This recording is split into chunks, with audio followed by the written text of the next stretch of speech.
What's going on, YouTube? Welcome to the Excelsior 2 class update video. I'm Zero Elite, and I just want to thank you very much for tuning in today's episode. If you haven't, please don't forget to hit that like and subscribe button, helping me in supporting the channel. I can't thank you enough for that. So I wanted to get this update video out. I noticed with the Enterprise D and the Enterprise A refit, you guys seem to really like these update videos, so I've decided that going forward, I'm going to make this part of my process where you'll see me doing a couple of update videos to keep you guys up to date on my build progress before starting the tutorial. This way you guys can get more of a glimpse of what's going to be coming out. Now, if you're on my Discord, you'll be able to see a lot of this stuff because I post screenshots all the time of where I'm at. But yeah, I wanted to take a chance to talk about the Excelsior 2 class, some of my thoughts on it, some of the things I'm going to be doing with it. Now, I first saw the Excelsior 2 class, it was in Season 2 or Season 3 of Picard. I want to say Season 2. If I'm wrong about that, don't hold it against me. But I saw the ship and I was like, that's actually really cool how they did it. And it was very, very reminiscent of the original Excelsior class, but they had fixed a bunch of issues that I had with the original, namely the length of the lower hull on the original Excelsior. I used to basically call it like the stretch limo of the Star Trek ships because for some reason, like to me anyway, the lower hull on the original Excelsior just felt very, very stretched out. And it really feels like they fixed that with the Excelsior 2 class, but one of the issues I had with it was that they just repeated that problem all over again with the saucer, making the saucer elongated, and it stretched the ship out again even more. So what I've done here, I ended up taking a couple of screenshots of the original Excelsior as well as the Excelsior 2, and I did some concept art to kind of get an idea of the direction I wanted to go in. And right off rip, I decided that I'm going out of the direction of doing the oval, and we're going to be doing the circle saucer.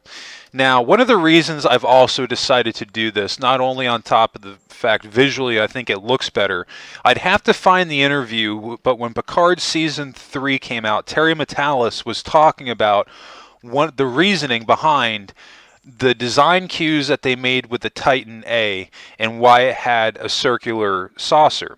And he didn't specifically say the Enterprise E, but he mentioned an incident with a Sovereign class ship where the saucer imploded, and that caused Starfleet to basically rethink having oval shapes on their saucers. So going forward, they would be making ships with a circular saucer.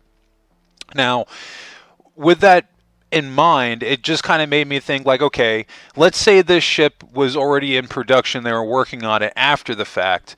To me, it would make more sense as like, okay, you could probably just deattach the saucer and put on a circular one. There's going to be a couple other things too that you guys aren't going to see it now. You won't see it until the ship's done. But there's going to be some other design cues I'm going to be updating. Don't get me wrong, I love the Titan A. Think it's a great looking ship, but I've got some issues with it. Specifically, the design cues that they use, like with the saucer section. It does not fit that era of Star Trek.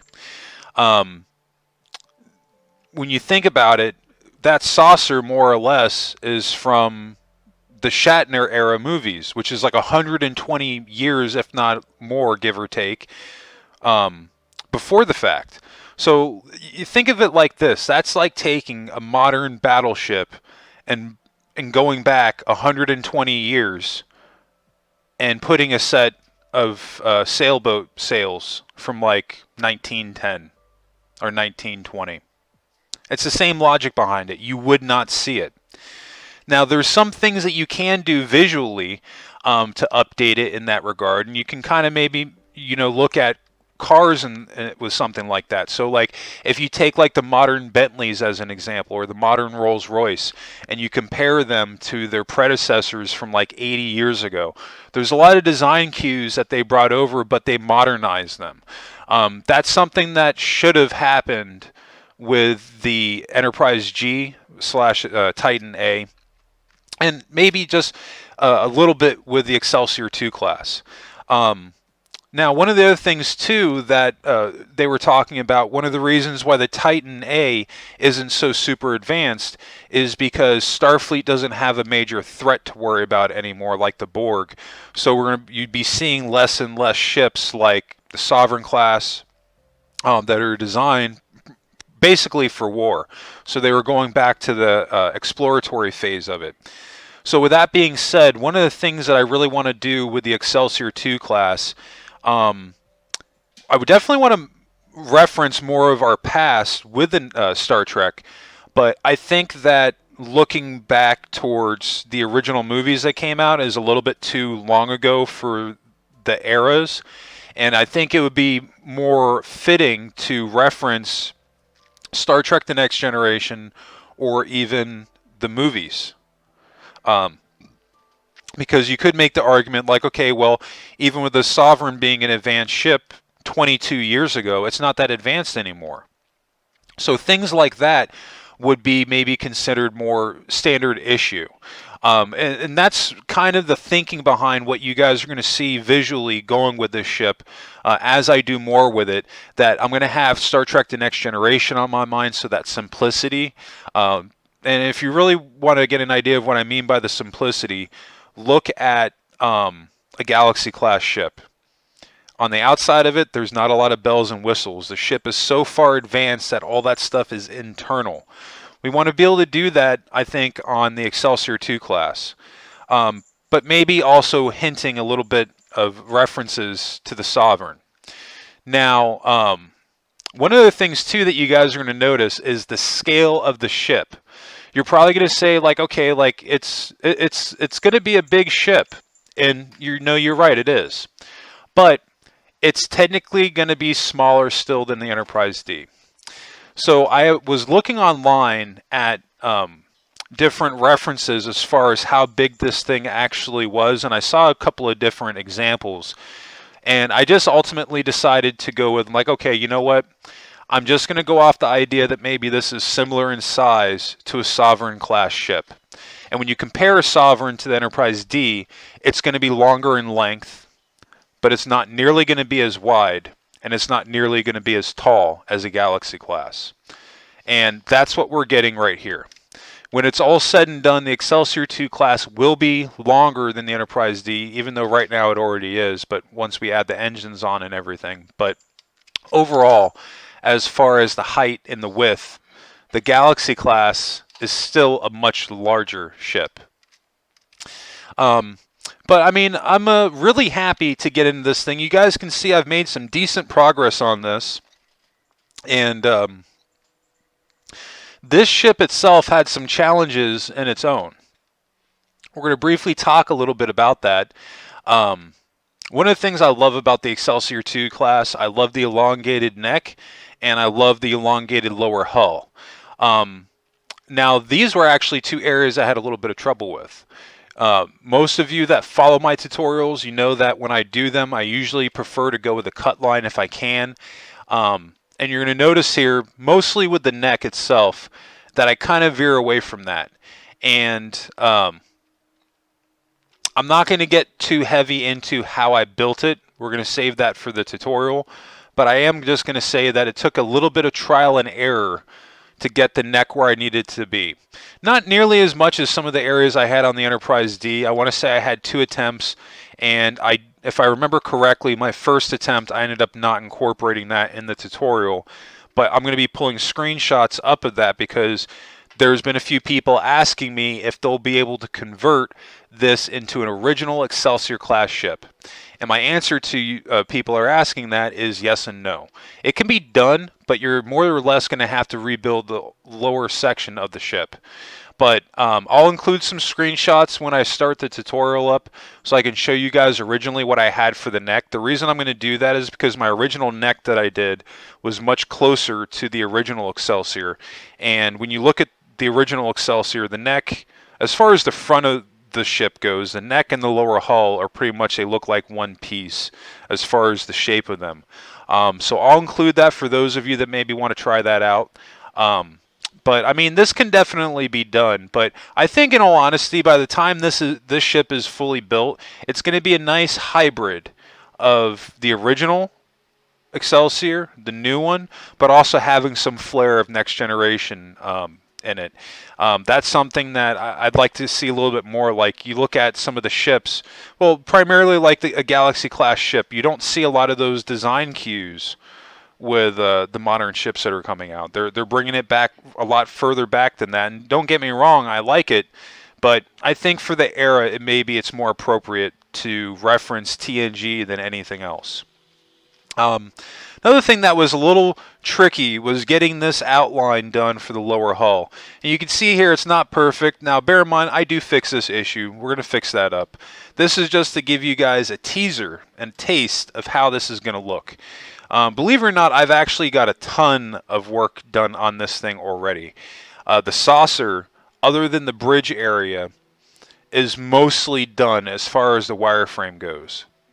I've already got the mapping done for all my layering. You can see I've got all my circular rings in place. Those are all layering points. So when I do close this up, it's not going to take a lot of work at this point. I'll just be literally closing it up because the layering process has already been completed. I just have to come in and I'm going to have to flesh out this whole middle area here. And then we have to do our deflector dish for the lower hull. We're going to have to flesh out the back end of the lower hull, the neck, add in our pylons and the cells, and then close it all in. But very happy with the progress I'm making on this ship. One of the really cool things I'm looking forward to really getting into is being able to flesh out that shuttle bay. So this is going to be another ship, that if you want to see the interior on it, I need to know in the comments section. Otherwise, when I do Season 1, we're not really going to do too much of the interior. Just be the outside of the ship. Now, one thing I can say with the Excelsior is that since, literally the only reference material we have is just that shot of Raffi, I think, in the end of Season 2 when she was on the bridge. And if I'm not mistaken, it was just a redress of the new Stargazer. So we can maybe get away with doing that. We can reference the Titan A and the Stargazer's interior because they're basically the same. We can even reference some of the old Shatner movies in that regard. We can use the Constitution class as a loose reference, but we'll have to update it to TNG times to get it where it needs to be. But I'm really happy with the progress I've made on this thing so far. I'm curious to see what everybody thinks, so if you're interested in the Excelsior 2 class and you want an update, I'm putting this video out for you guys. So let me know in the comments section what you think. I've got a ton of stuff coming up on the YouTube in the near future. Like I was saying, this will be something I'm going to do going forward. For all of my tutorials, I'll be putting out a couple of update videos before the tutorial starts. This way you guys can be up to date on all my progress. One of the things I did want to ask, what should I name this ship? I know that, if I'm not mistaken, in Picard, I think it was the USS Eureka. Don't know if I want to go with that. I don't think that specific ship was popular enough to really get people into it. What I was thinking of was maybe the Excelsior A. But I'm curious to see what you guys think. What do you think I should name this ship? Let me know in the comments section. Also, I need your guys' help. So I want to be able to start doing more one-off, small in scale one-off tutorials where I can do it in a single episode. So we're talking small builds. I want to be able to put out more content for you guys, especially while I'm working on a long main tutorial like Voyager or the upcoming Excelsior. So I need ideas. So drop a comment below or join the Discord and go under, you click on the Minecraft tab, click on build suggestions. You can drop your suggestions down in this way people can vote on it. But I think that's going to do it for me today. Just wanted to get an update out to show you guys some of the stuff I have going on here, and just really to give you a nice little teaser of what's to come. But let me know what you guys think, and yeah, I just want to thank you all again for tuning in today's episode, and I hope everybody has a happy and safe week. And of course, what did you make in Minecraft today? Let me know in the comments section.